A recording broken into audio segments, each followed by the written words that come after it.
A routine park visit turns upside down when little Theo mistakes a stranger for his father, and the man doesn't walk away. For Monica, it was just another Sunday, until fate introduced her to the one she never saw coming. Before we get into the story, comment below where in the world you are watching from today. Nia Brooks checked her watch for the 5th time in as many minutes. Her flight had been delayed for 3 hours, and now she was going to be late getting home. After spending a week in Barbados, her first real vacation in 5 years, all she wanted was to get back to her small apartment in Atlanta, take a hot shower, and sleep in her own bed. Final boarding call for Flight 1872 to Atlanta, announced. The overhead speaker. Nia grabbed her carry-on bag and hurried to the gate, joining the last few passengers boarding the plane. Finding her seat by the window, she stowed her bag and settled in, watching through the small oval window as the ground crew finished loading luggage into the belly of the aircraft. Her week in Barbados had been exactly what she needed. Time. Alone to think, to heal, to remember who she was before Derek had crushed her confidence and left her questioning her worth. The trip had been a birthday gift to herself, paid for with savings from her florist shop, Petal and Stem, which she'd opened 3 years ago after working for other people since college. As the plane took off, Nia closed her eyes. She was proud of herself for taking this trip alone. It had been a small act of courage, but an important one. 6 hours later, exhausted and eager to get home, Nia made her way through Atlanta's crowded airport to baggage claim. The carousel was already spinning when she arrived, bags of all shapes and sizes circling around. She spotted a navy blue suitcase that looked like hers and quickly grabbed it, pulling up the handle and heading for the exit. In her hurry, she didn't notice that the luggage tag had a different name on it. On the other side of the country, Cassian Royce settled into the plush leather seat of his private jet. The Los Angeles skyline disappeared beneath the clouds as the aircraft climbed to cruising altitude. His assistant, Marcus, sat across from him, reviewing the schedule for their 3-day trip to New York. The board meeting is at 9 a.m. tomorrow, Marcus said, not looking up from his tablet. Then lunch with the investors at noon, followed by the marketing presentation at 2 p.m. Cassian nodded, his face expressionless. At 32, he was one of the youngest CEOs in the lifestyle industry, having built Royce Enterprises from a small startup into a global brand in just 7 years. His success had come at a price, though. He couldn't remember the last time he'd felt truly excited about anything.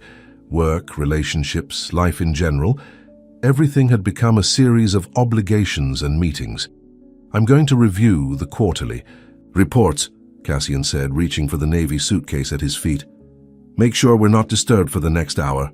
Marcus nodded and moved to the front of the cabin, leaving Cassian alone with his thoughts and his work.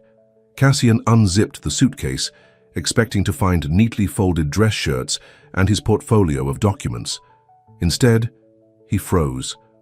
This wasn't his suitcase. Inside was a soft peach-colored scarf, folded carefully on top of summer dresses and casual clothes that definitely weren't his. A weathered leather journal with pressed flowers peeking from its pages lay next to a small glass bottle of perfume. Confused, Cassian picked up the perfume bottle. The label read Jasmine and Honey. Without thinking, he removed the cap and took a small sniff. The scent hit him like a physical force. Jasmine, honey, and something else. Something warm and real that made his chest tighten unexpectedly. It smelled like summer evenings, like comfort, like home. He set the bottle down carefully and noticed a small luggage tag on the handle that he'd missed before. Nia Brooks, it read, with an Atlanta address and phone number. Cassian should have been annoyed. Someone had taken his suitcase, which contained important documents for tomorrow's meetings. Instead, he found himself picking up the journal, running his fingers over the worn leather cover. He knew he shouldn't open it. These were someone's private thoughts, but he couldn't help flipping gently to where a pressed flower marked a page. A sketch of a small flower shop filled the page, with notes in neat handwriting about display, cases, and cooler placement. Petal and Stem expansion plan was written across the top. Underneath the journal was a slightly crumpled photograph. A woman stood on a beach at sunset, arms outstretched, face turned toward the ocean. Her curly hair blew in the wind, and even from the back, Cassian could tell she was laughing. He stared at the photo, then at the journal, then at the perfume. Something shifted inside him like a door opening in a room he'd forgotten existed. "Marcus," he called. His assistant appeared immediately. "Yes, sir?" "Someone took my suitcase by mistake. I need you to contact this woman." He handed Marcus the luggage tag, "and arrange to get my bag back as soon as possible. Of course, I'll take care of it right away." Marcus took the tag. "Would you like me to notify the airline about the mix-up?" "No," Cassian said more sharply than he intended. "Just contact her directly." After Marcus left, Cassian picked up the perfume bottle again, turning it in his hands. He shouldn't care about the woman who owned these things. She was just a stranger who had inconvenienced him. And yet, he uncapped the bottle again and breathed in the scent of jasmine and honey. Nia arrived home dragging her suitcase up the stairs to her second-floor apartment. She kicked off her shoes at the door and pulled the suitcase to her bedroom. Too tired to unpack. Tomorrow would be soon enough. Right now, she just needed a shower and sleep. 3 hours later, she woke up feeling refreshed. Stretching, she decided to unpack before heading to her shop to check on things. She'd been closed for a week, but her assistant manager had kept the place running. Still, Nia was eager to get back to her flowers. She unzipped the suitcase and froze. These weren't her clothes. Instead of her summer dresses and casual wear, she found men's dress shirts, expensive suits, and a portfolio of business documents. "Oh no," she whispered, frantically searching for any identification. She found a business card tucked into the portfolio. Cassian Royce, CEO, Royce Enterprises. Nia's heart sank. She'd taken the wrong suitcase. And not just anyone's suitcase, she'd taken the luggage of a CEO. Panic rose in her chest as she reached for her phone to call the airline. Before she could dial, her phone rang with an unknown number. She answered cautiously. "Hello? Is this Nia Brooks?" asked a polite male voice. "Yes, it is. My name is Marcus Chen. I'm calling on behalf of Cassian Royce, CEO of Royce Enterprises. It appears there's been a mix-up with Mr. Royce's luggage at the airport today." Nia closed her eyes, mortified. "I'm so sorry. I just realized I have the wrong suitcase. I was in a hurry and they look exactly alike." "No need to apologize, Ms. Brooks. These things happen. Mr. Royce would like to arrange a meeting to exchange the bags as soon as possible." "Of course, I can bring it to the airport right away." "That won't be necessary. Mr. Royce will be in Atlanta tomorrow afternoon and would like to meet you at the Four Seasons Hotel downtown at 4 p.m. if that's convenient." Tomorrow? Nia had planned to spend the day at her shop, catching up after her absence, but she could hardly refuse. 4 o'clock tomorrow works for me, she said. "Excellent. Mr. Royce appreciates your cooperation." After hanging up, Nia stared at the expensive suitcase. Why would this CEO want to meet in person? Couldn't he just send someone to pick up the bag? She hoped he wasn't planning to sue her, or something equally horrible. Her journal was in that suitcase, and her favorite scarf, and the perfume her grandmother had given her before she died. The thought of a stranger looking through her things made her stomach knot. Back on his private jet, Cassian reviewed the new marketing materials Marcus had prepared for their meetings in New York, but his mind kept drifting back to the contents of the wrong suitcase, to the woman on the beach with her arms outstretched, to the scent of jasmine and honey. "Marcus," he said, interrupting his assistant's detailed explanation of the presentation, "I need to be in Atlanta tomorrow." Marcus blinked. "Atlanta? But the board meeting, reschedule it, and the investor lunch. We're flying to Atlanta after the marketing presentation." "May I ask why?" Cassian hesitated. He wasn't entirely sure himself. "The suitcase situation. I want to handle it personally." Marcus looked surprised but quickly recovered. "Of course, I've already arranged a meeting with Ms. Brooks at the Four Seasons at 4 p.m. tomorrow." "Good," Cassian said, turning back to the marketing materials. But he wasn't seeing the glossy photos and carefully crafted text. He was seeing pressed flowers and a journal full of dreams. He was remembering what it felt like to be moved by something, by someone. The next day, Nia stood nervously in the elegant lobby of the Four Seasons Hotel, Cassian Royce's navy suitcase at her side. She'd dressed carefully in her most professional outfit, a simple blue dress with a cardigan. but still felt out of place among the wealthy guests and polished staff. At exactly 4 p.m., the elevator doors opened, and a man stepped out. Naya recognized him immediately from the photos she'd found online last night. Cassian Royce was tall with dark hair and sharp features that made him look stern and unapproachable. He wore a perfectly tailored grey suit that probably cost more than 3 months of her rent. He scanned the lobby, his eyes landing on her. For a moment, he seemed to freeze. Then he walked directly toward her, followed by a man she assumed was his assistant. "Ms. Brooks?" Cassian asked, his voice deeper than she expected. "Yes," she said, forcing a smile despite her nerves. "Mr. Royce, I'm so sorry about the mix-up. I was in a hurry, and the bags look identical and—" "It's fine," he interrupted, but not unkindly. His eyes were fixed on her face with an intensity that made her words trail off. "These things happen." An awkward silence fell between them. Nia gestured to the suitcase beside her. "Well, here's your bag. Everything should be exactly as it was." "Thank you." He nodded to his assistant, who stepped forward to take the suitcase. "And I have yours." The assistant produced her navy suitcase, setting it down beside her. "I hope nothing was damaged," Cassian said, still watching her with that strange intensity. "I'm sure it's fine," Nia replied, wondering why he was looking at her that way. Did she have something on her face? "Again, I'm really sorry about the trouble." "No trouble," he said. Then, unexpectedly, "Would you join me for coffee, to make up for the inconvenience I've caused you?" Nia blinked in surprise. "The inconvenience you've caused me?" A slight smile touched his lips. "You had to come all the way downtown to meet a stranger, when you probably had better things to do today." She couldn't argue with that, though she was puzzled by his request.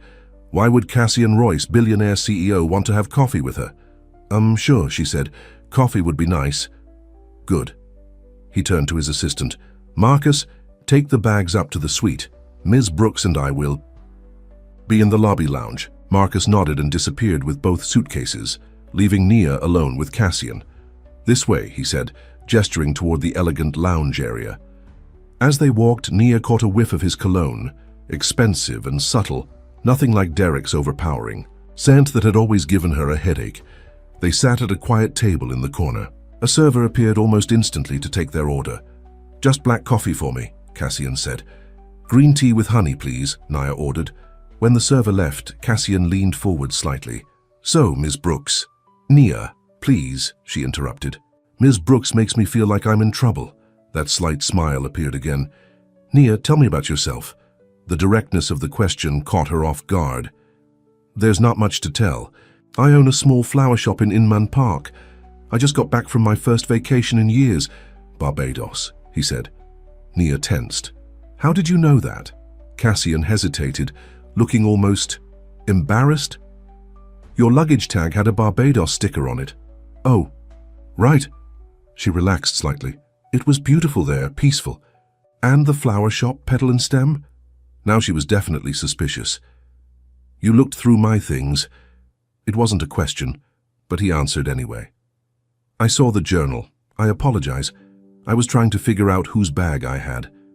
Nia should have been angry, but something in his expression stopped her.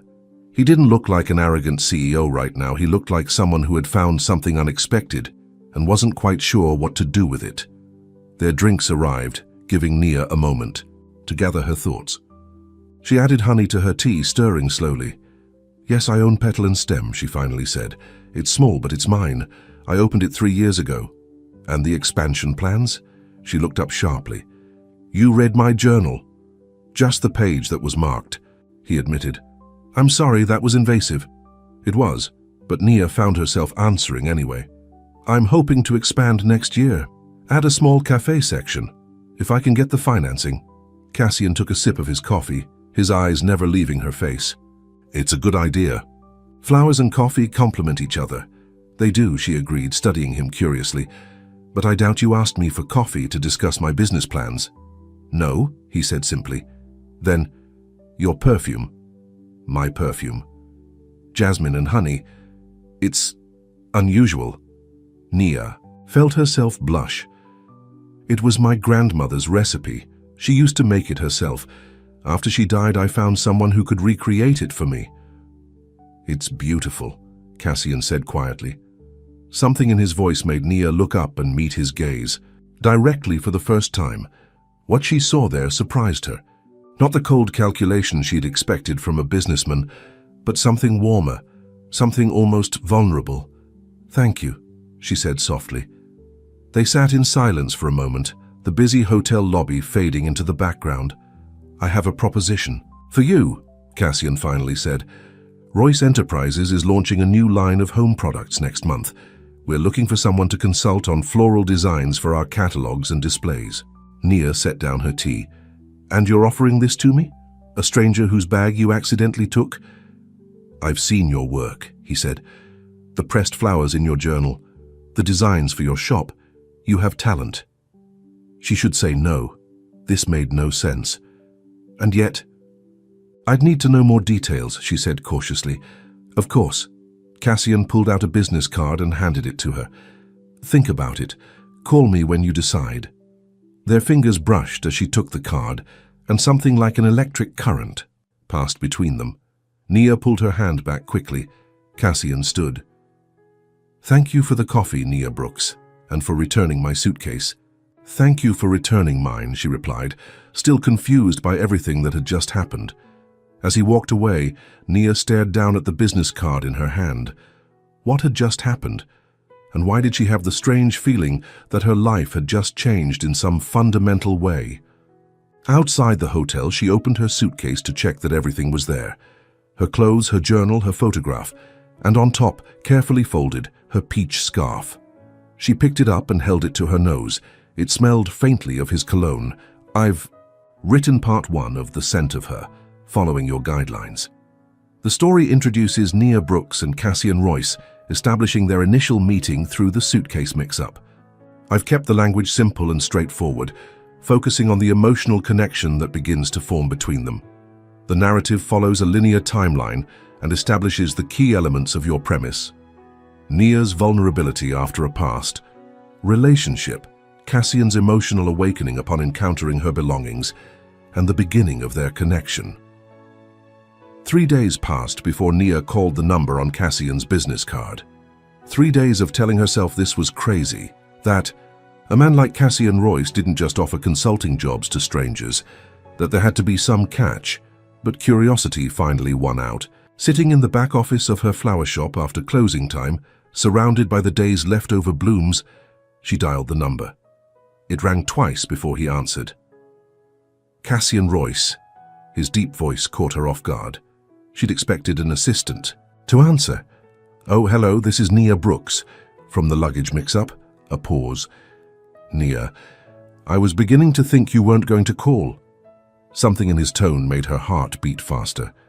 "I've been busy with the shop, and honestly, I wasn't sure if your offer was serious." "I don't make offers I don't mean," he said simply. "Have you decided?" Nia twirled a loose strand of hair around her finger. "I'm interested, but I'd need more information. What exactly would this consulting job involve?" "It's easier to show you than explain over the phone. Are you free tomorrow afternoon? I could stop by your shop." "Tomorrow." Nia glanced around her small, somewhat cluttered store. It wasn't fancy like the places someone like him probably visited, but it was hers and she was proud of it. "Yes, I'm free after 3. The shop closes at 6. I'll be there at 4, he said. "And Nia?" "Yes?" "Thank you for calling."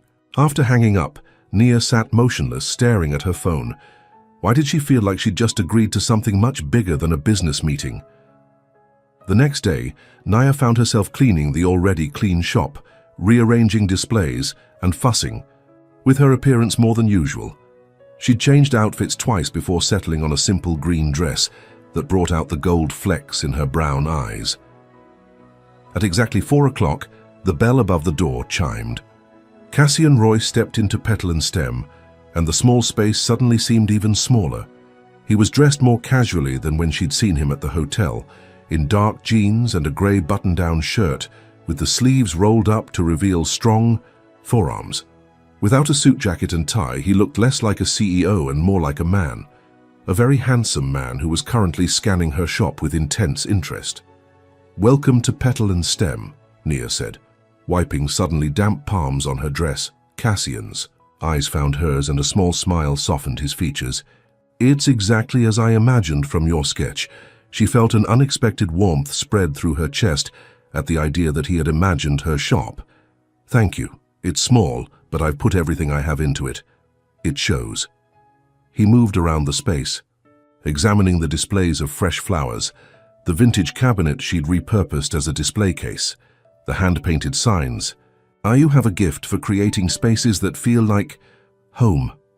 The way he said that last word, almost like it was unfamiliar on his tongue, made Nia curious. Would you like something to drink?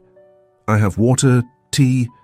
Water is fine, thank you, Nia went to the small refrigerator behind the counter and retrieved 2 bottles of water. When she turned around, Cassian was studying a bouquet of wildflowers. These aren't like the arrangements in the front window, he observed as she handed him the water. No, she agreed. Those are more traditional. These are what I call honest flowers. Honest flowers? Nia smiled, relaxing a little as she talked about what she loved. They're not perfect, they're a little wild, a little unexpected, but that's what makes them beautiful. At least that's what I think. Cassian touched one of the blooms gently. I agree. For a moment they stood in silence, the late afternoon sun streaming through the windows, casting golden light across the shop. So, Nia finally said, about this consulting position. Cassian set down his water bottle and pulled out his phone. Royce Enterprises is launching a new home goods line next month. Candles, linens, decorative items. We want to incorporate floral elements in our marketing, but our current team is producing work that feels... He paused, searching for the right word. Artificial? Nia suggested. His eyes met hers and something passed between them, a moment of understanding. Exactly. I want something real, something that makes people feel something when they see it. He showed her photos of the current designs, sleek, perfect, and utterly soulless. They're technically good, Nia said diplomatically, but they lack warmth. That's what I've been trying to tell my marketing department. Cassian put away his phone.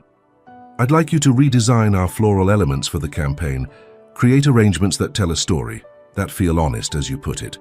Nia's mind was already racing with ideas, but caution held her back. I don't have experience with corporate campaigns. That's exactly why I want you. You haven't been trained to create what's expected. You create what feels right. The conviction in his voice was flattering, but still Nia hesitated. I'd have to continue running my shop. I can't just drop everything. Of course, this would be part-time consulting. You'd work directly with me, no committees, no corporate red tape. Directly with you. That wasn't what Nia had expected. Don't you have more important things to do than oversee a floral design consultant? Something flickered in his eyes. Amusement, perhaps. I make time for things that matter. Before Nia could process what that might mean, the bell above the door chimed again. A middle-aged woman entered, glancing curiously between Nia and Cassian. Hello, Mrs. Patterson, Nia greeted her regular customer. Your weekly arrangement is ready. As Nia helped Mrs. Patterson, she was acutely aware of Cassian moving around her shop, examining everything with those observant eyes. When Mrs. Patterson left with her flowers, he was standing by the small desk in the corner, looking at a framed photo. Is this your grandmother? He asked. Nia joined him, surprised. Yes. How did you know? You have the same smile. He set the frame down carefully. She's the one who made the perfume? Yes. She taught me everything I know about flowers. She believed they speak a language all their own. Nia touched the frame gently. She died 3 years ago, just before I opened this place. I'm sorry, Cassian said quietly. He seemed about to say more, but instead asked, Have you decided about the consulting position? Nia took a deep breath. Every practical part of her said this was too strange, too sudden, but something else, something deeper, was pulling her toward this opportunity. Toward him. Yes, she said. I'll do it. The smile that spread across his face transformed him completely. For a moment, Nia glimpsed what Cassian Royce might look like if he smiled more often. Good, he said. We can start next week. I'll have Marcus draw up a contract. "I have one condition," Nia said, surprising herself with her boldness. Cassian raised an eyebrow. "And that is?" "Tell me why you really offered me this job. It wasn't just because you saw my pressed flowers."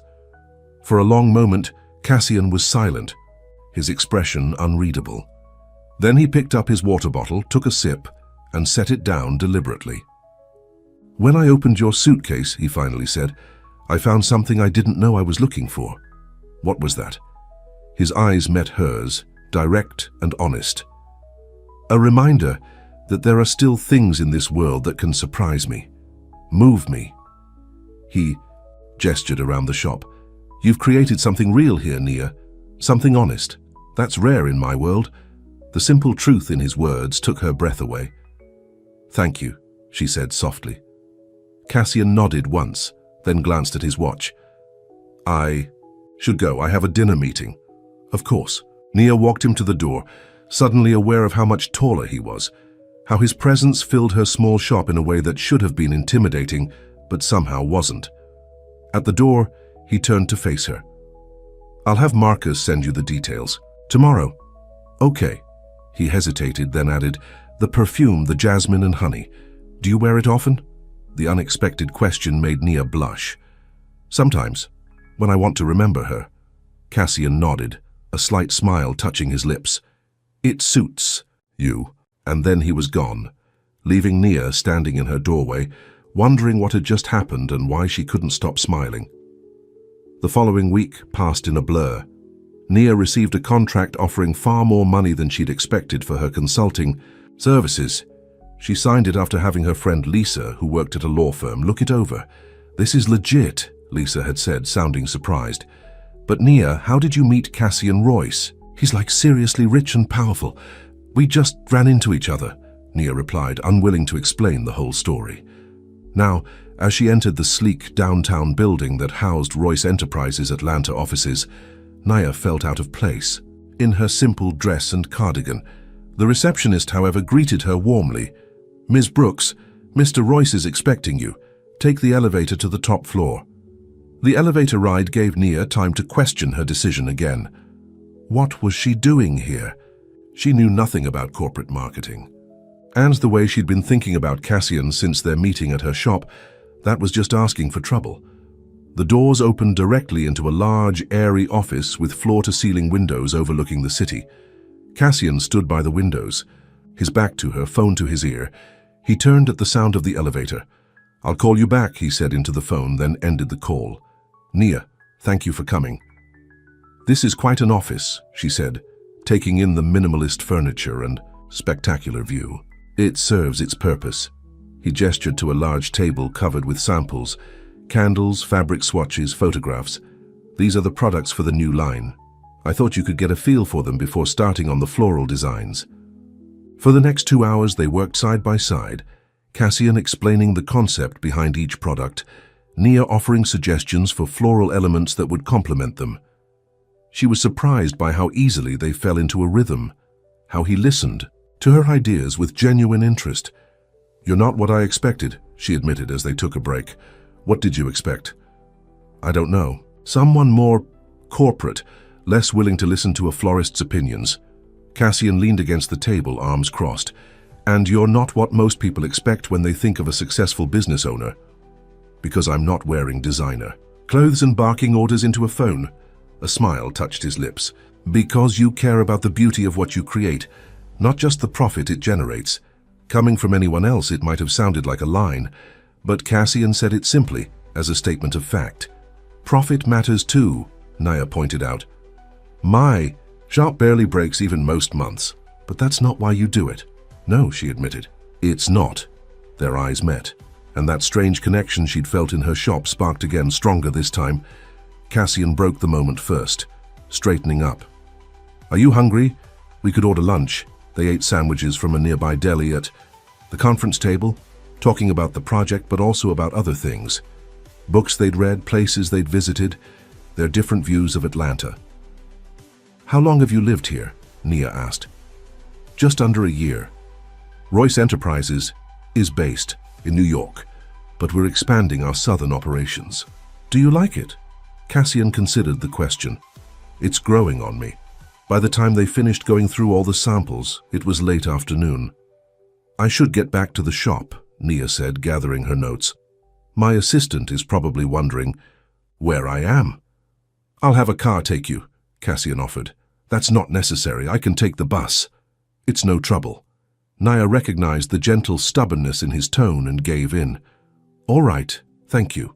As they waited for the elevator, Cassian said, I'd like to see your initial design concepts by next week, if possible. I can do that. I already have some ideas. Good. He hesitated, then added, Perhaps you could present them here, say Thursday. At 4? Nia nodded, trying to ignore the flutter in her stomach at the thought of seeing him again. Thursday works. The elevator arrived, and Nia stepped in. Just before the doors closed, Cassian added, Wear the jasmine perfume.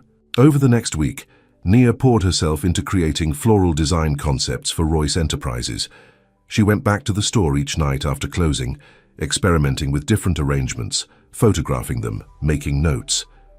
During the day, she found herself looking up whenever the bell above the door chimed, half expecting to see Cassian walking in.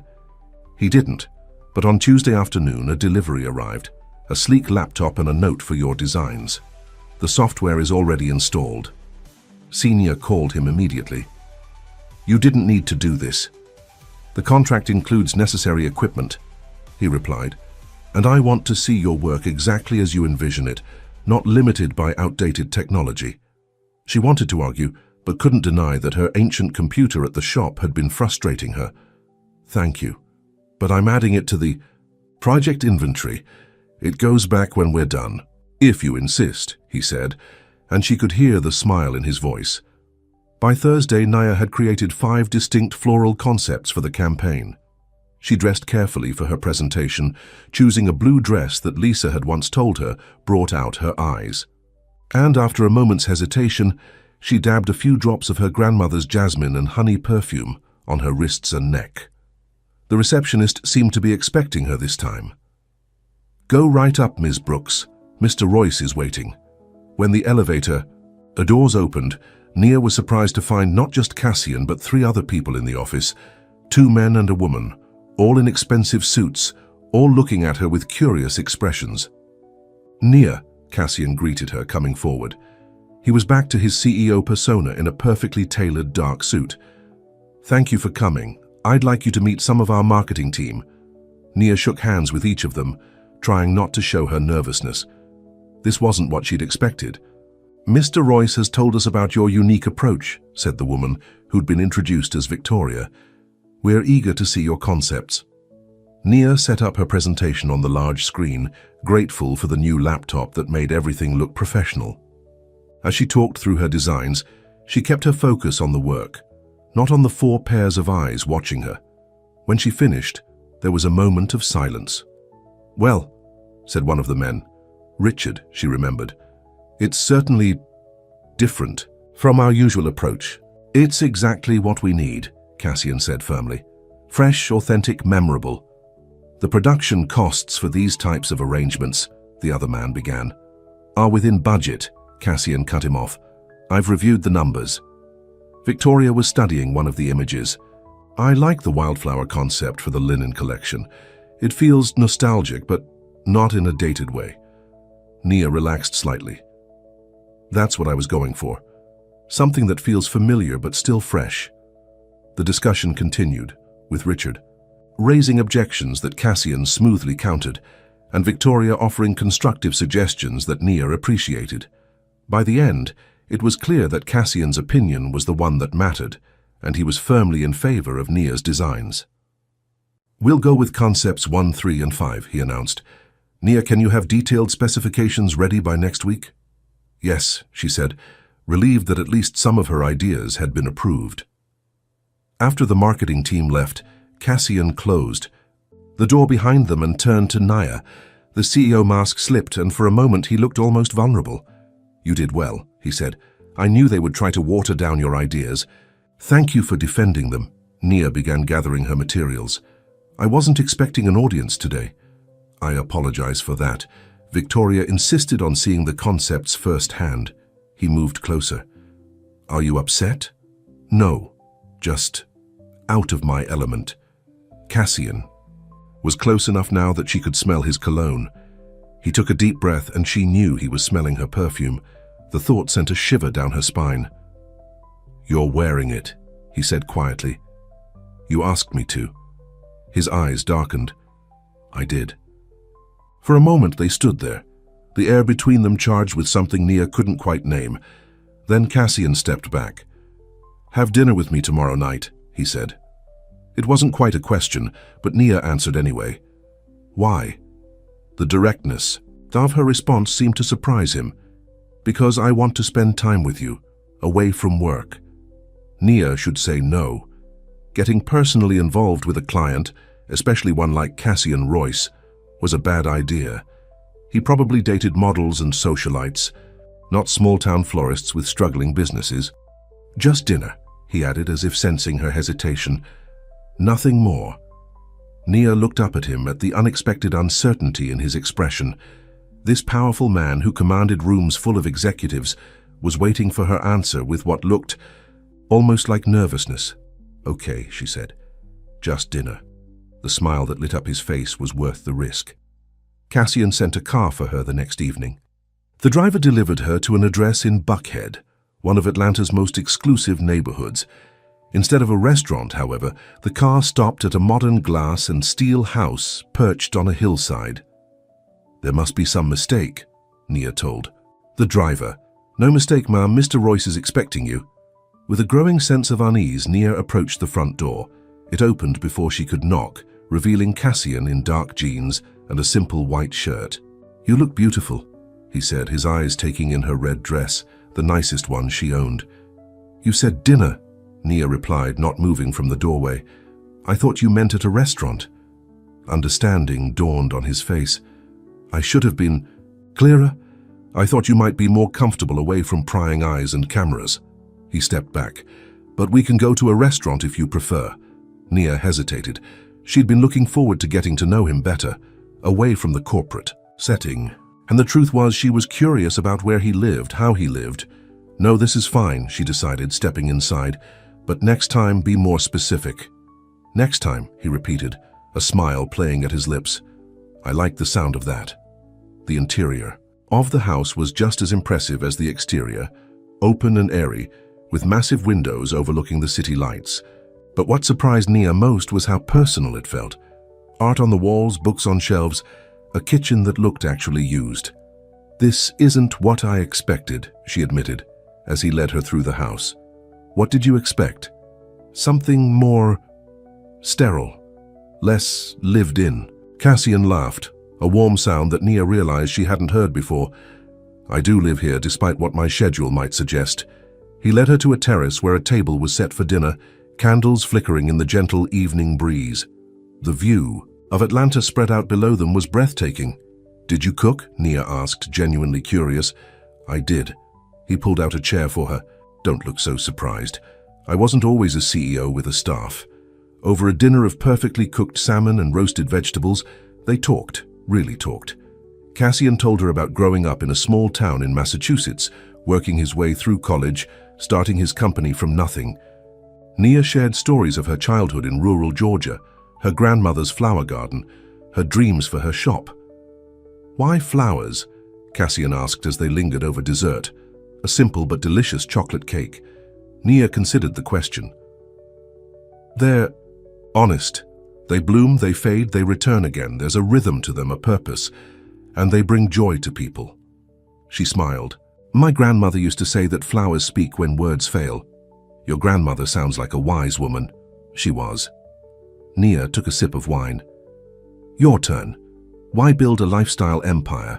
What drives you? Cassian was quiet for a moment, swirling, the wine in his glass. Initially, proving I could, making something from nothing. He set the glass down. Now? I'm not sure anymore. The admission surprised her. You've built an incredible company, isn't that enough? It should be. His eyes met hers across the table. But lately, I've been wondering if I've been focusing on the wrong things. Like what? Creating products. People want versus creating things that actually matter, that make a difference. He smiled ruefully. That probably sounds ridiculous coming from me. No, Nia said softly. It sounds human.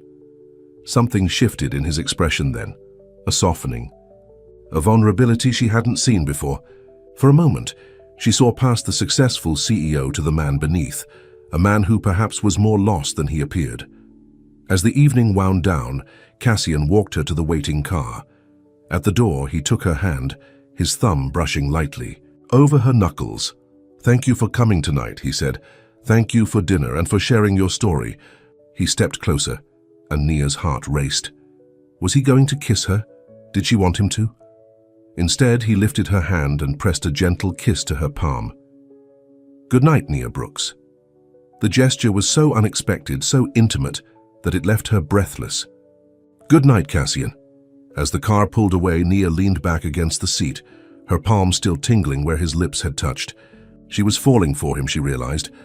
Falling for a man who lived in a different world than hers, whose life was filled with board meetings and private jets and corporate decisions. A man who, despite all that, had looked at her across a candlelit table with something like longing in his eyes.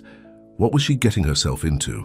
I've written part 2 of The Scent of Her, continuing to develop the relationship between Nia and Cassian.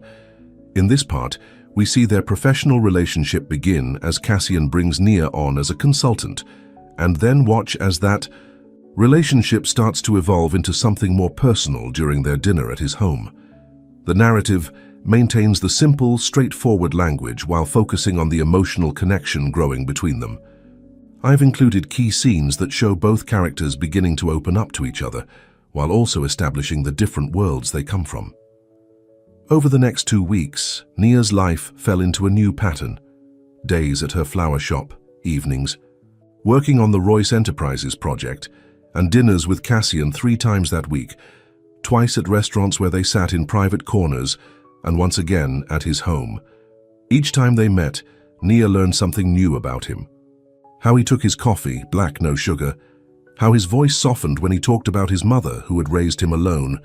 How he ran 5 miles every morning, rain or shine, because it helped him think. And each time she felt herself falling, a little more for this complex man, who seemed equally fascinated by her simple life. "You're different when you're not at the office," she told him, as they walked through Piedmont Park one Sunday afternoon, coffee cups in hand. "Different how?" he asked. "More relaxed, more real." Cassian considered this. Being CEO requires a certain persona. People expect it. And what about with me? Is that a persona too? He stopped walking and turned to face her. "No, Nia, never with you." The sincerity in his eyes made her heart skip. She wanted to believe him, but doubt still nagged at her. Men like Cassian didn't usually fall for women like her. There had to be a catch. "The photo in your suitcase," he said suddenly. "The one of you on the beach, you looked happy." "I was," Nia admitted. "It was my first morning in Barbados. I'd never seen the Caribbean before. It was freeing." "Who took it?" "A woman I met at the hotel. She saw me standing there and offered." Cassian nodded, seeming pleased by her answer, though Nia wasn't sure why he'd asked. They continued walking, close but not touching, until Cassian's phone rang. He frowned at the screen. "I need to take this. It's Marcus." "Excuse me." Nia wandered, a few steps away, giving him privacy. She watched families playing frisbee, couples holding hands, dogs chasing balls, normal Sunday things.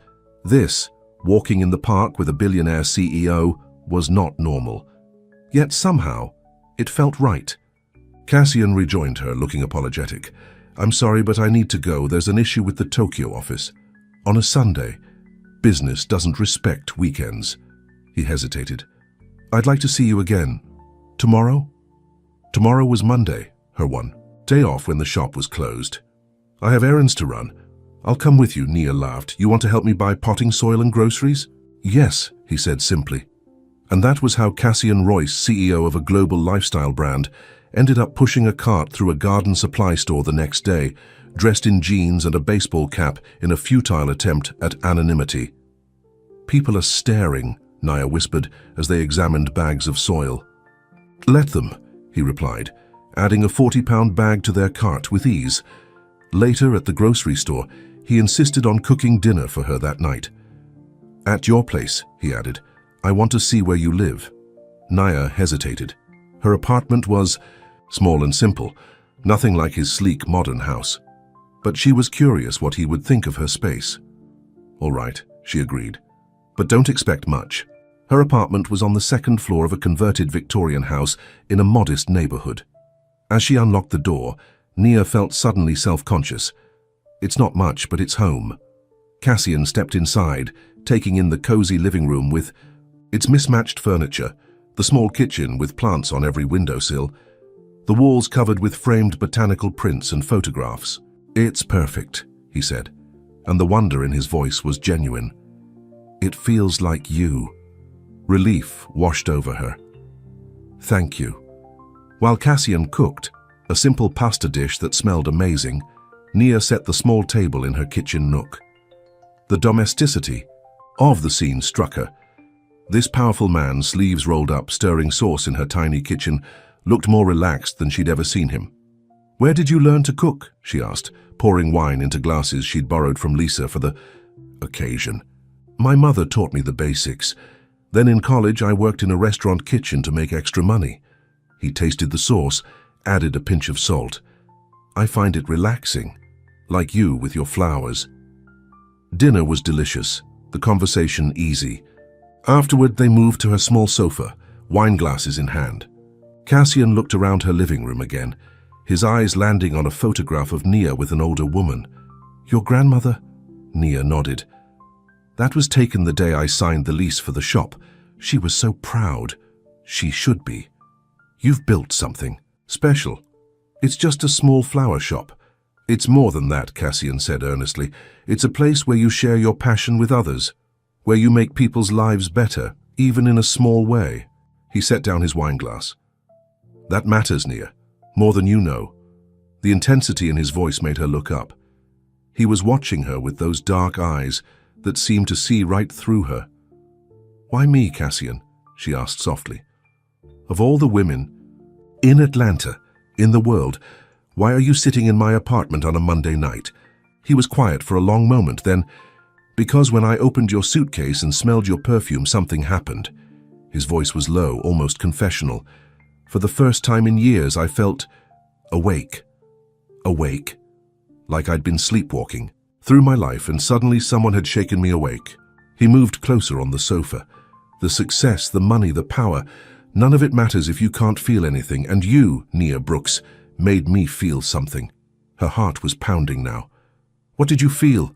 Instead of answering, Cassian reached out, his hand cupping her cheek. Slowly giving her time to pull away, he leaned forward and kissed her. The kiss was gentle at first, a question. When Nia answered by sliding her fingers into his hair, it deepened, becoming more urgent. His arms wrapped around her, pulling her closer, and she melted into him, all her doubts temporarily forgotten. When they finally broke apart, both breathing hard, Cassian rested his forehead against hers. "That," he whispered. "I felt that. That gay." Next morning, Nia woke with a smile on her face. Cassian had left late the night before, after hours of talking and more kisses that left her dizzy. He'd been a gentleman, not presuming to stay the night, though the look in his eyes had told her he wanted to.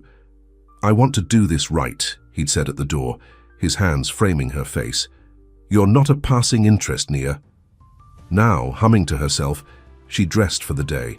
The shop was closed, but she had a meeting with Cassian and the marketing team to finalize the floral designs for the campaign. Her phone buzzed with a text message. "Car will pick you up at 10. Can't wait to see you." See the sleek black car delivered her to Royce Enterprises right on time. In the lobby, Victoria from the marketing team was waiting. "Nia, good morning. The team's in the conference room on 17. Cassian asked me to escort you up." "He's not in his office." Victoria gave her a strange look. "He's in New York today, quarterly board meeting. Didn't he tell you?" Nia's stomach dropped. "No, he didn't." Victoria seemed not to notice her discomfort. "He'll be joining us via video conference. This way." Trying to hide her hurt and confusion, Nia followed Victoria to the elevator. Why hadn't Cassian told her? He was going out of town. After last night, after everything he'd said, the meeting went smoothly enough. Cassian appeared on the large screen at the head of the conference table, looking every inch the CEO in a dark suit and tie. He greeted Nia professionally, with no hint of their personal connection. "Ms. Brooks, thank you for joining us today. Your final designs are exactly what we were looking for." "Ms. Brooks?" After last night, he was back to calling her Ms. Brooks. Nia forced herself to focus on the presentation, walking the team through her final designs. They were enthusiastic, especially Victoria, who seemed genuinely impressed with Nia's work. "These will set our campaign apart," she said. "Fresh, authentic, exactly what we need to target the younger demographic." Throughout the meeting, Cassian was polite but distant. Not once did he meet Nia's eyes directly through the screen. Not once did he give any indication that just 12 hours earlier he'd been kissing her on her sofa. When the meeting ended, Victoria turned to Nia. "We'll need you for the photo shoot next week. Marcus will send you the details." "Thank you," Nia said, gathering her things.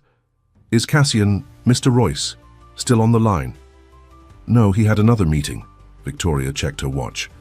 "He'll be back in Atlanta on Friday." Friday, 3 days away. Nia nodded, trying to hide her disappointment. "I see. Thank you for the information." Outside the building, Nia checked her phone. No messages from Cassian. No explanation for his coldness during the meeting, or for not telling her he was leaving town. Maybe last night hadn't meant as much to him as it had to her. Maybe this was just how men like him operated, all intense focus on one thing, until something more important came along. Or maybe it was all business after all, despite what he'd said. 2 days passed with no word from Cassian. Nia threw herself into her work at the shop, trying not to check her phone every 5 minutes. Lisa stopped by on Wednesday afternoon, immediately sensing something was wrong. "Okay, Spill," she said, leaning against the counter. "You look like someone stole your favorite plant," Nia sighed. "It's nothing, just man troubles." Lisa's eyebrows shot up. "Man troubles?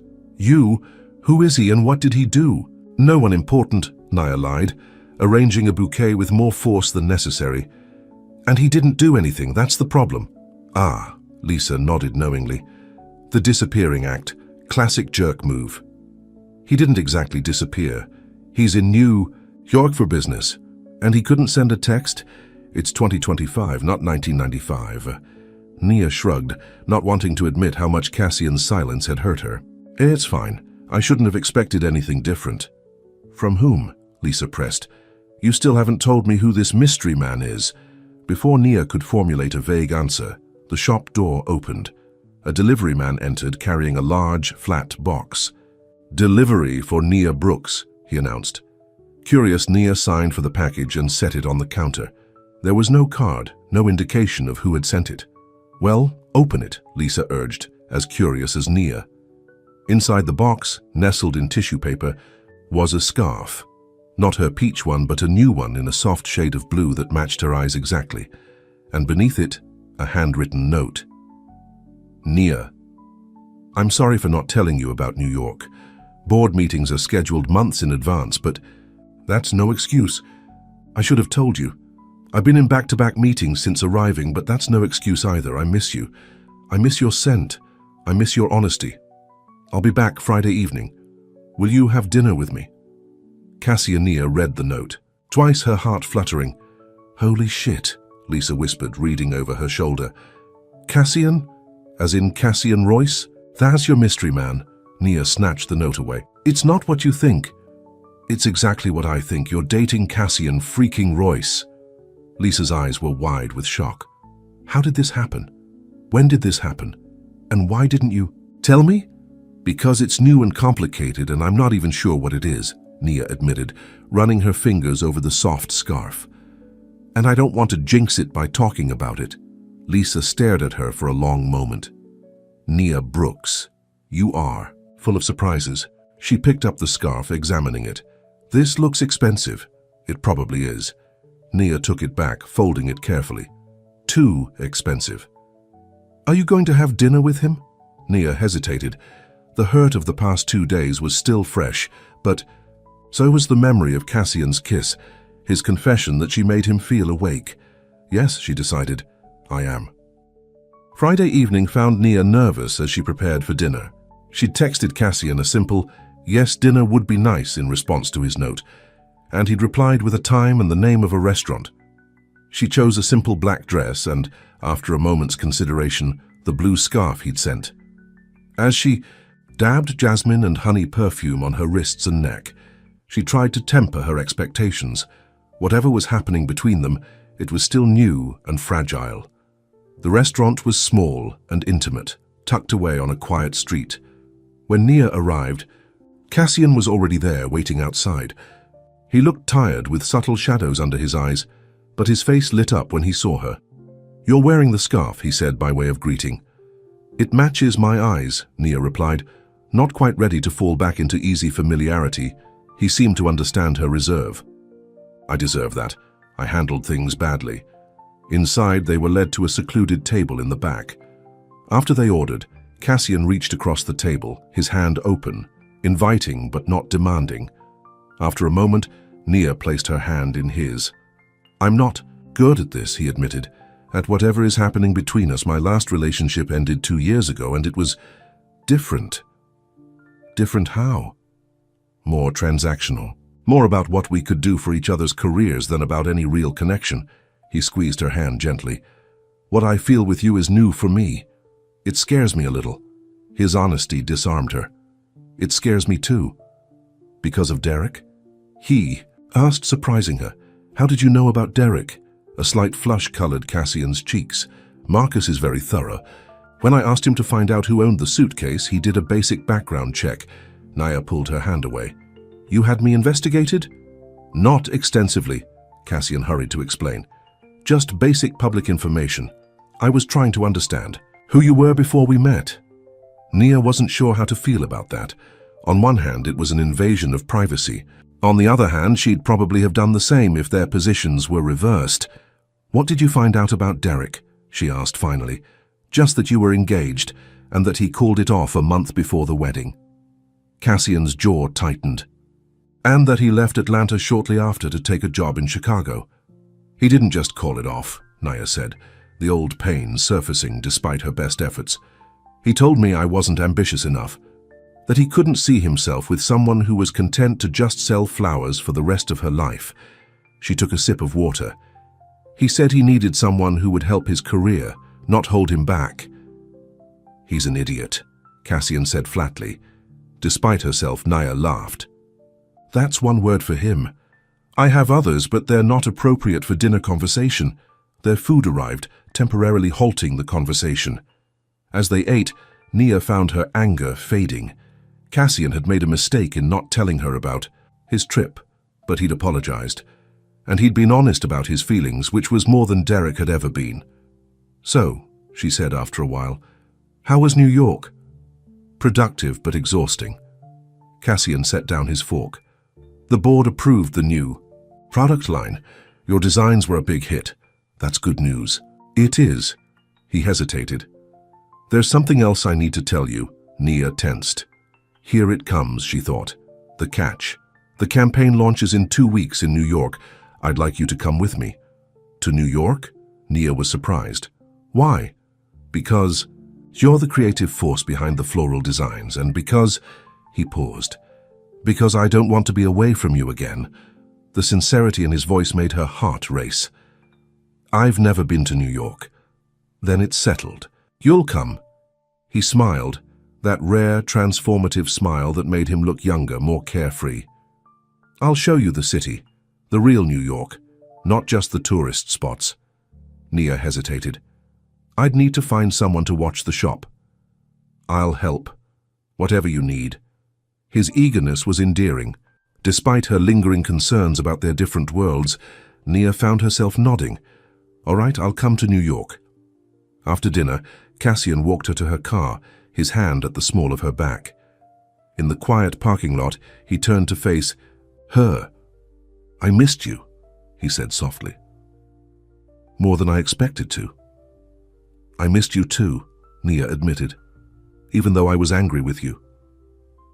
I deserved your anger. His hand came up to touch the scarf around her neck. Can I make it up to you? Nia looked up at him, at the vulnerability in his eyes. You already have. This time she was the one who initiated the kiss, rising on her tiptoes to press her lips to his. He responded immediately, his arms encircling her waist, pulling her close. The scent of his cologne mingled with her perfume, creating something new, something that belonged just to them. When they broke apart, Cassian rested his forehead against hers. Come home with me tonight, he whispered. Nia hesitated, though every part of her wanted to say yes. I don't want to be just another conquest. You could never be that. His hands framed her face, his eyes intense. Nia, from the moment I opened that suitcase and breathed in your scent, you've been the only woman in the world for me.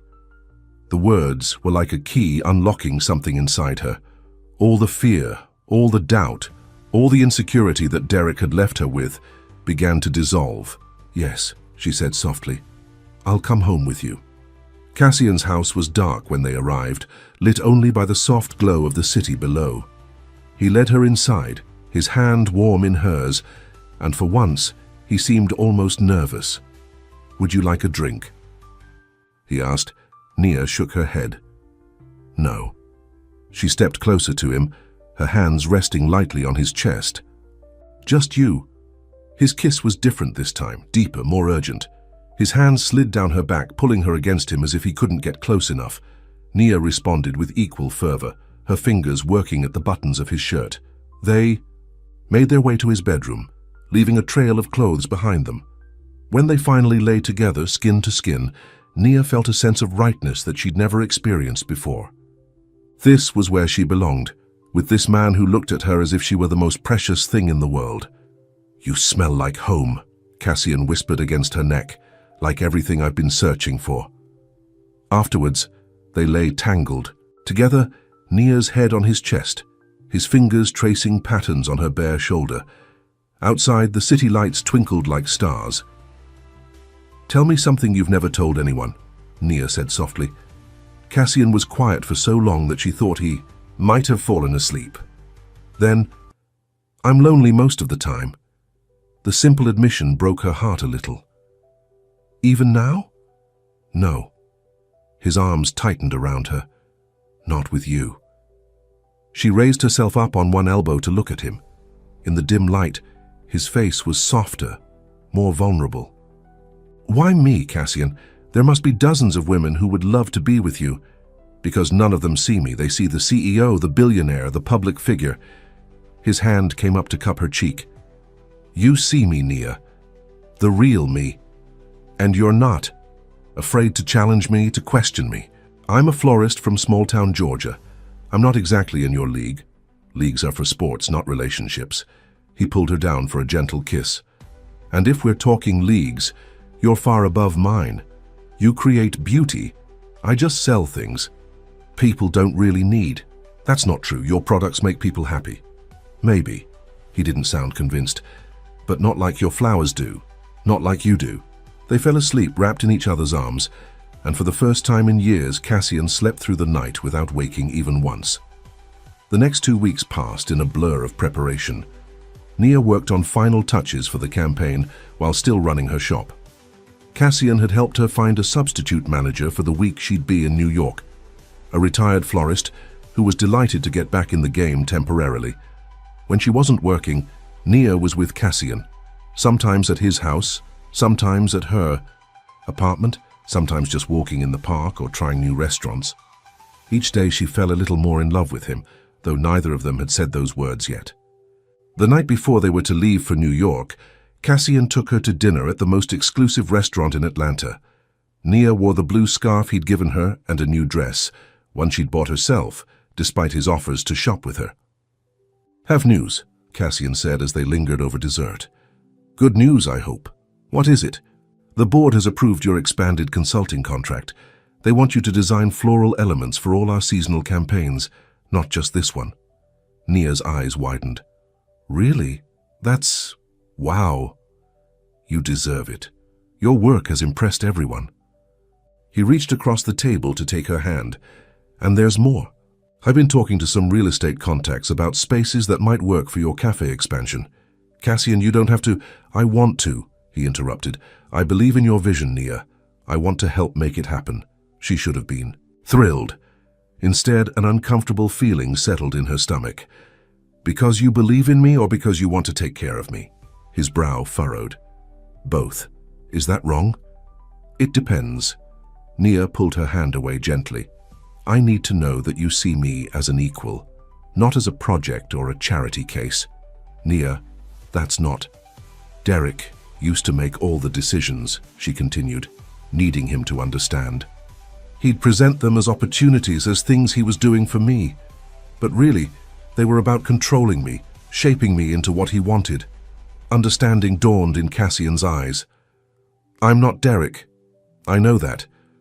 But I need to build my business my way, even if it takes longer, even if it never becomes as big as I dreamed.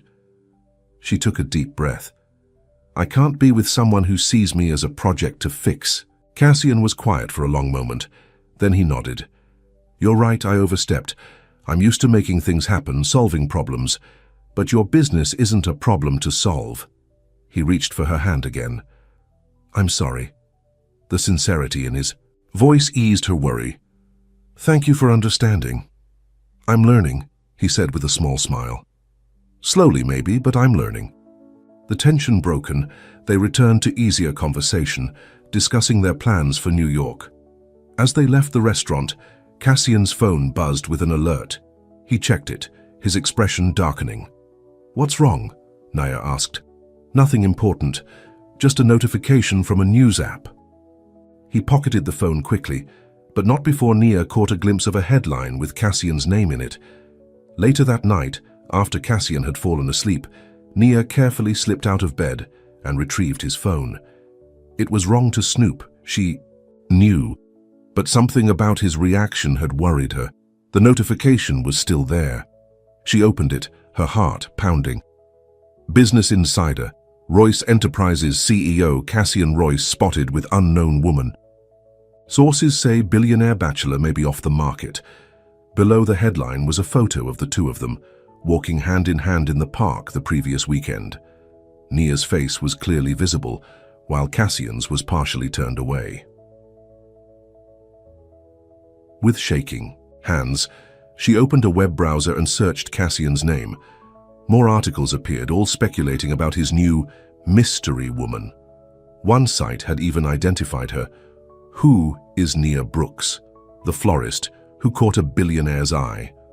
Scrolling through, the comments beneath the articles made her sick to her stomach. Gold digger alert! She's not even that pretty. What does he see in her? Another nobody trying to climb the social ladder. Nia set the phone down, feeling cold all over. This was Cassian's world, a world of public scrutiny, of cruel speculation, of privacy invaded. Could she really be part of that world? Could what they had survive that kind of pressure? Beside her, Cassian stirred, reaching for her in his sleep. Nia slid back into bed, and his arms automatically encircled her, pulling her close. In the safety of his embrace, the fears receded a little. Tomorrow they would go to New York. Tomorrow would begin the real test of whatever was growing between them. Would their fragile connection survive in his world under the harsh glare of public attention? Or would Nia discover that some differences were too great to overcome, no matter how strong the attraction? As she drifted off to sleep, the scent of jasmine and honey mingling with his cologne, Nia hoped with all her heart that what they had found in each other would be enough. I've written part 3 of The Scent of Her, continuing to develop the relationship between Nia and Cassian while introducing new complications. In this part, their relationship deepens and becomes more intimate, but we also see the first real challenges they face. Cassian's busy schedule taking him away without warning, his tendency to try to fix things for Nia, and most significantly, the intrusion of public attention into their private relationship. The narrative maintains the simple, straightforward language while focusing on the emotional connection and growing romance. I've kept the intimate scenes tasteful and appropriate for an older audience, suggesting rather than describing explicitly. New York was everything Nia had imagined and more. Towering skyscrapers, bustling streets, an energy that seemed to vibrate through the air itself. But she hardly had time to take it all in before being swept into Cassian's world. They arrived on Sunday afternoon, the private jet landing smoothly at a small airport outside the city. A car was waiting to take them to Cassian's penthouse apartment in Manhattan. "This is where you live when you're in New York?" Nia asked, taking in the spacious apartment with its floor-to-ceiling windows overlooking Central Park. "One of my places," Cassian admitted, setting down their bags. "I have a house in the Hamptons too, but we won't have time to visit it on this trip." The casual mention of multiple homes reminded Nia just how different their lives were. Her entire apartment in Atlanta could fit in just the living room of this penthouse. "The guest room is through there," Cassian said, pointing to a door off the main hallway. "But I was hoping you'd stay with me." He gestured toward the master bedroom. Despite having spent several nights together in Atlanta, Nia felt suddenly shy. "This is all so much." Cassian's expression softened. He came to her, taking her hands in his. "It's just an apartment, Nia. 4 walls and a roof like any other." "4 very expensive walls," she pointed out. "Does that bother you?" She considered the question. "Not the money itself, just the difference in our lives. I can't help wondering if I belong here." "You belong with me," Cassian said simply. "The rest is just details." That evening, he took her to dinner at a small Italian restaurant in the village, far from the upscale establishments where he might be recognized. Afterward, they walked the city streets hand in hand, Cassian pointing out his favorite spots, places tourists never found. In bed that night, with the city lights twinkling through the windows, Nia felt both exhilarated and overwhelmed. Cassian held her close, his breath warm against her neck. "What are you thinking?" he asked. "That this doesn't feel real," she admitted. "Being here, with you, it's like a dream." His arms tightened around her. "If it's a dream, I don't want to. Wake up." The next morning, reality intruded in the form of Marcus, who arrived at 7 a.m. with a detailed schedule for the day. "The creative team wants to meet with Ms. Brooks at 9, he told Cassian, who was already dressed in a sharp suit despite the early hour. The venue walkthrough is at 11, followed by lunch with the marketing executives. The final run-through for the launch event is at 3. Nia, still in her pajamas with a cup of coffee, felt suddenly out of place. This was Cassian's world, scheduled to the minute, full of meetings and executives. "I'll need an hour with Nia before the creative team," Cassian told Marcus. "Move them to 10. "But sir, they've already—" 10, Marcus, and we'll have lunch. Alone." After Marcus left, looking somewhat disgruntled, Cassian turned to Nia. "I'm sorry about that. Launch weeks are always hectic." "It's fine," she said, though it wasn't really. "I understand." He studied her face. "No, you don't. But that's my fault, not yours." He took her hand. "I want you to see everything this week, the good and the bad of my life, before you decide if it's something you want to be part of." His honesty touched her. "I'm already part of it, aren't I? At least for this week. For much longer than that, if I have anything to say about it." He kissed her gently. "Now, get dressed. I want to show you something before our day officially begins." Hour later, they stood on the rooftop terrace of Cassian's building. The morning sun cast a golden glow over the city, and a cool breeze carried the scent of the trees from Central Park below. "This is my favorite place in the city," Cassian said. "Up here, away from everything, I can think clearly." Nia looked out over the sprawling skyline. "It's beautiful. It can be beautiful and terrible at the same time. This city has given me everything I thought I wanted." He turned to face her. "And it's taken things too."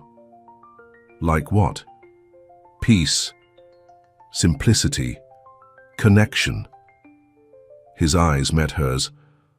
"Until I met you, I'd forgotten what those things felt like." Before she could respond, his phone rang. The spell broken, Cassian checked the screen. "I have to take this.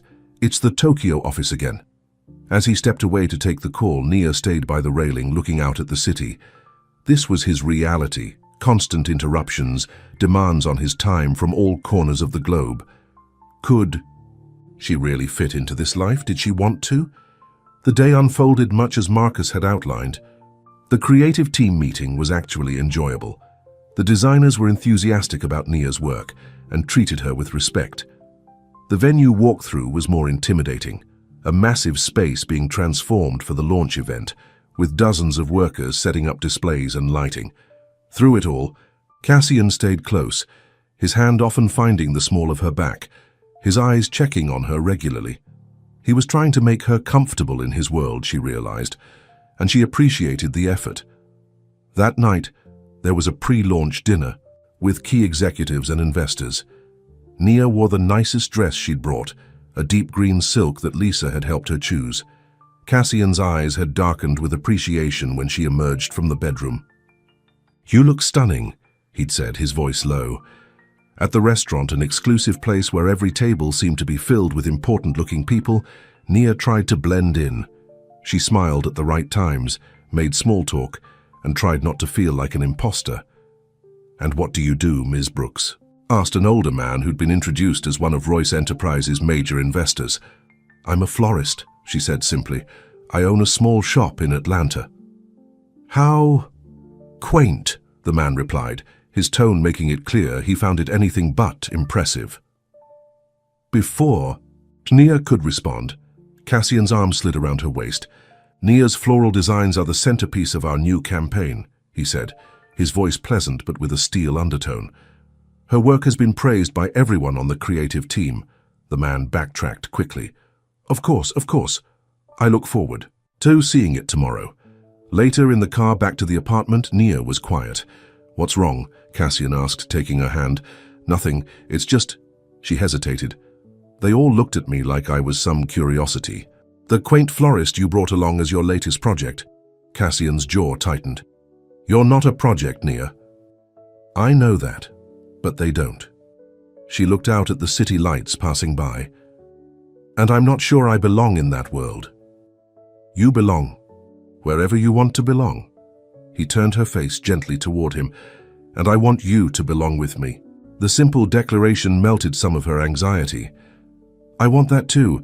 I'm just not sure how it works, practically speaking." "We'll figure it out together." His thumb brushed her cheek. "One day at a time." Back at the penthouse, he showed her how much he wanted her to belong with him, his hands and lips erasing all her doubts, at least temporarily. But in the morning, as she watched him dress for the launch day, another perfect suit, another scheduled minute, the doubts crept back in. The launch event was more elaborate than Nia had imagined.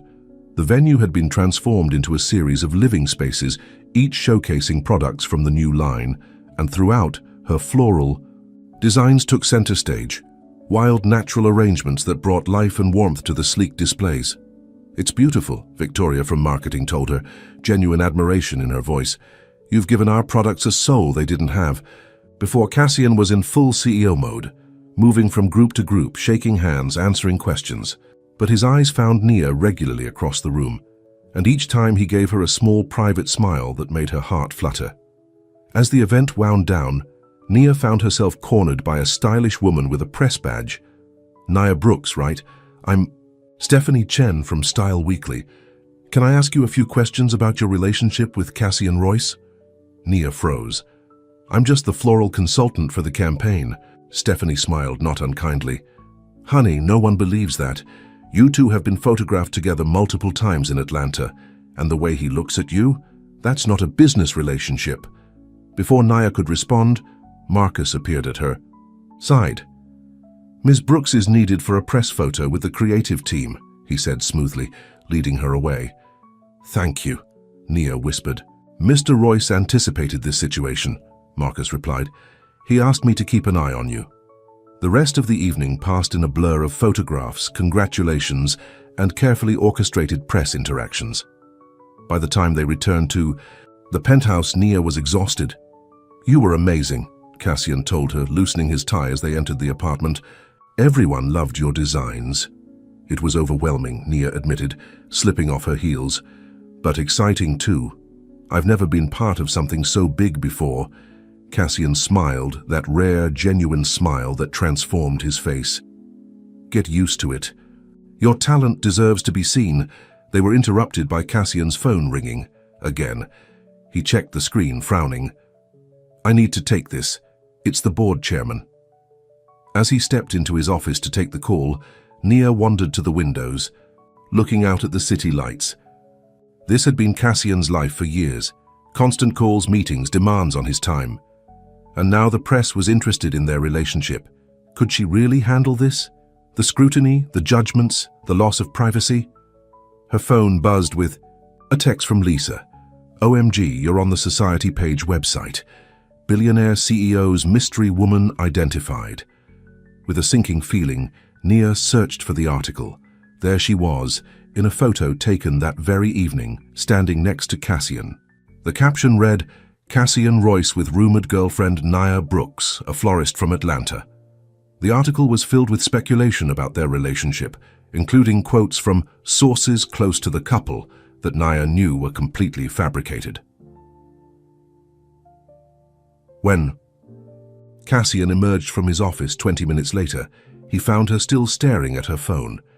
"What's wrong?" he asked, coming to sit beside her on the sofa. Wordlessly, she showed him the article. His expression darkened as he read it. "I'm sorry," he said finally. "This is my fault. I should have been more careful." "Is this what your life is always like? People making up stories about you, invading your privacy?" "Unfortunately, yes." He set the phone down. "It comes with the position. Usually I ignore it, but I understand if it's too much for you." Nia was quiet, thinking, that reporter tonight, she was going to ask me about us. "I know. That's why I asked Marcus to keep an eye on you." Cassian ran a hand through his hair, a rare gesture of frustration. "Nia, I can't promise this won't happen again. Being with me means dealing with this kind of attention sometimes." The honesty in his voice touched her. He wasn't trying to sugarcoat the reality of his life. "I need to think about whether I can handle that," she said finally. "It's a lot to process." Cassian nodded, his face solemn. "I understand." That night, for the first time since they'd become intimate, they slept without touching, a small space between them that felt much larger than it was. The next day was their last in New York. Cassian had meetings in the morning, but he'd promised to take the afternoon off to show Nia more of the city. She spent the morning alone in the penthouse, thinking about everything that had happened, everything she'd seen of Cassian's world. By the time he returned, she had made a decision. "Let's go for a walk," she suggested. "I need some fresh air." They walked through Central Park, the early spring sunshine warming the day. Neither spoke much, both aware that something important was hovering between them. Finally, on a quiet path away from the crowds, Nia stopped. "I've been thinking about us, about whether this can work." Cassian's face was carefully neutral, but she could see the tension in his shoulders. And I'm scared," she admitted. "Your world is so different from mine. The press, the constant demands on your time, the expectations people have, it's a lot to take on." He nodded, waiting for her to continue. "But then I think about how I feel when I'm with you, how you see me, really see me, in a way no one else ever has." She took a deep breath. "And I think maybe the differences don't matter as much as what we've found together." Hope flickered in his eyes. "What are you saying, Nia?" "I'm saying I want to try. I can't promise I'll always be comfortable in your world, but I want to be with you enough to try." The smile that spread across his face was like the sun breaking through clouds. He pulled her into his arms, holding her as if she might disappear. "I've been so afraid you'd decide I wasn't worth the complications," he whispered against her hair. She said simply. "You make me feel brave, Cassian, brave enough to take this risk." He pulled back to look at her, his eyes intense. "I love you, Nia Brooks. I think I've loved you since I first smelled your perfume and felt something wake up inside me." The words sent a wave of joy through her. "I love you too. Even when you drive me crazy with your controlling tendencies and your constant phone calls." He laughed, a free, happy sound that made passers-by smile. "I'm working on those. And I'm working on believing I deserve someone like you." "You deserve more," he said seriously. "But I'm selfish enough to want you anyway." They walked back to the penthouse hand in hand, making plans. Cassian would spend more time in Atlanta. Nia would occasionally join him in New York. They would Take it one day at a time, learning to navigate each other's worlds. That night, as they packed for their return to Atlanta, Cassian disappeared into his closet. He emerged with a small gift box. "I was going to wait, but I don't want to," he said, handing it to her. Inside was a small glass bottle, similar to the one that had been in her suitcase, but this one was etched with her name and filled with a familiar golden liquid. "Your perfume," Cassian explained. "I had it analyzed and recreated exactly. Now you'll never run out." Tears pricked Nia's eyes as she opened the bottle, the scent of jasmine and honey filling the air. "My grandmother's perfume. I know how much it means to you." He sat beside her on the bed. "And how much it means to me now? It's the scent of the woman I love, the scent that led me to you." Nia set the bottle carefully on the bedside table, then turned to him, her heart full. "Thank you, not just for this, but for everything. For seeing me. For changing because of me. You've changed me in all the best ways," he said, pulling her close. "You've made me feel alive again." As they fell asleep in each other's arms, Nia thought about the strange twist of fate that had brought them together. A simple mix-up of suitcases that had changed both their lives forever. 3 months later, Nia stood in her flower shop, putting the finishing touches on a special arrangement. The shop looked different now, expanded into the space next door with a small cafe area, just as she'd always dreamed. But she'd done it her way, with a small business loan she'd qualified for on her own merits, not Cassian's money. He'd understood why that was important to her, even if it had taken some explaining, just as she'd come to understand his need to check his phone during dinner sometimes, or the occasional paparazzi photo that appeared online. They were learning each other day by day, compromise by compromise. The bell above the door chimed and Cassian walked in, looking more relaxed than he had in the early days of their relationship. He'd delegated more responsibilities at work, giving himself time to actually live his life. Time to be with her. "Ready for our trip?" he asked, kissing her cheek. They were leaving for Barbados that afternoon, returning to the place where Nia had found her courage, where their story had unknowingly begun. Almost. Just finishing this arrangement for Mrs. Patterson. Cassian looked around the shop at the thriving business Nia had built. "I'm proud of you, you know, for doing this your way. Thank you for letting me." She smiled up at him. "Even though I know it nearly killed you not to just write a check," he laughed. "I'm learning patience. It's a new skill for me. You're doing very well." She finished the arrangement and stepped back to admire it. "There, now I'm ready." As they left the shop, Cassian took her hand, lifting it to his lips in that gesture that still made her heart skip. "I have something for you. For the trip." Outside, next to his car, was a brand new suitcase, navy blue, just like the one she'd mistakenly taken that fateful day. "I thought it was time to replace the old one," he said. "With some better memories." Nia smiled, touching the sleek new luggage. "The old one brought me to you. I'm kind of attached to it now." "Keep it for sentimental reasons," he suggested, "but use this one for our trip." There was something about the way he said it that made Nia suspicious. "Did you put something in it? Already?" A smile played at his lips. "Maybe." Later, as they prepared to board Cassian's private jet, Nia finally had a chance to open the new suitcase.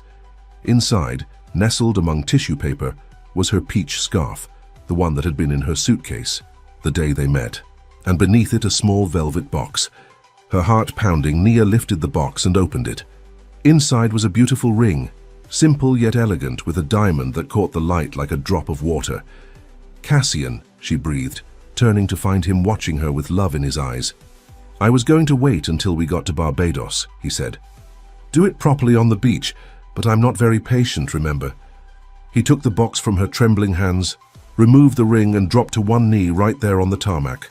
"Nia Brooks, you changed my life the day I opened that suitcase and breathed in your scent. You woke me up, made me feel again, showed me what really matters." His voice was steady, his eyes never leaving hers. "Will you marry me?" Tears blurred Nia's vision as she nodded. "Yes, yes, I will." As he slid the ring onto her finger, then stood to kiss her, Nia thought of her grandmother's words. "Flowers speak when words fail." But sometimes scent spoke even louder, the language of memory, of comfort, of home. And for Cassian and Nia, the scent of jasmine and honey would always be the beginning of their story. The scent that had led him to her, across an airport mix-up, across their different worlds, to this moment of perfect certainty. "I love you," she whispered against his lips. "I love you too," he replied, more than any words could say. But the words weren't necessary. The scent of her perfume mingling with his cologne said everything their hearts needed to hear. That evening, as the sun set over the Caribbean, Cassian and Nia walked hand in hand along the same beach where her photo had been taken months before, the one he'd found in her suitcase, the one that had given him a first glimpse of her joy. "It feels like coming full circle," Nia said, looking out at the waves. "Not a circle," Cassian corrected gently. "A beginning." He pulled something from his pocket.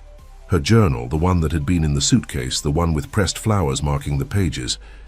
"I thought you might want this for our trip," he said, handing it to her. "To plan our future together." Nia opened the journal to where a fresh jasmine blossom marked a blank page. "What did you have in mind?" Cassian smiled, that transformative smile that still made her heart race. "Something beautiful, something honest, something that's ours alone." As the last light faded from the sky, Nia breathed in the scent of the ocean, of jasmine, of the man who had found her through a simple twist of fate, and the scent of her perfume. She knew with absolute certainty that whatever future they wrote in those pages would be more wonderful than either of them had ever dreamed. The end.